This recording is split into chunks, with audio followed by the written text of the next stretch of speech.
My name is Preston Hindmarch. I'm a watercolor artist, and I kind of think of myself as a visual storyteller. We're going to talk today about some of the people that I've painted at Lafayette College. This is James Madison Porter, and he was the gentleman that actually came up with the idea of having a college in Easton, Pennsylvania. He got the idea of naming the college Lafayette College from his trip to Philadelphia to actually see all the celebration of the Marquis de Lafayette coming for a tour of the 24 states of the United States at the time.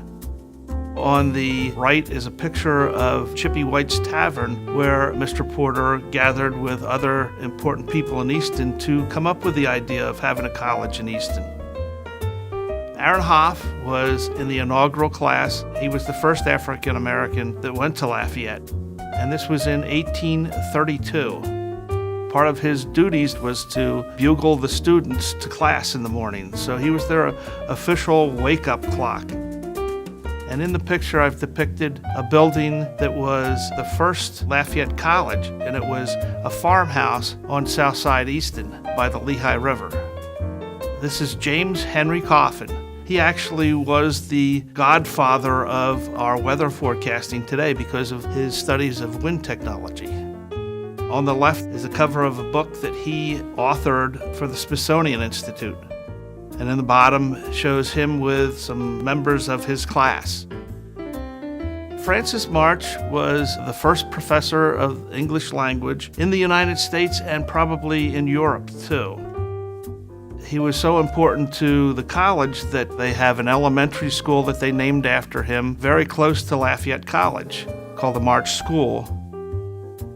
Some of the other buildings in the painting are Van Wickle Hall and Pardee Hall, but in between them is the observatory that is not there anymore. In fact, it's where Colton Chapel is. William Cassidy Cattell was the president of Lafayette College from 1863 to 1883. That was during the Civil War, and the college was going through a very hard time because a lot of the young men were off to war, and they just didn't have enough tuition to actually keep the college going. Till he went out and started soliciting contributors, and one of them was Mr. Pardee.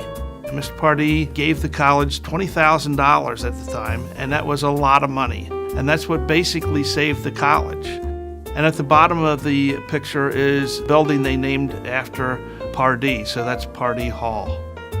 It's important to see the face with a name so that people will remember some of the history that's important to Easton and Lafayette College.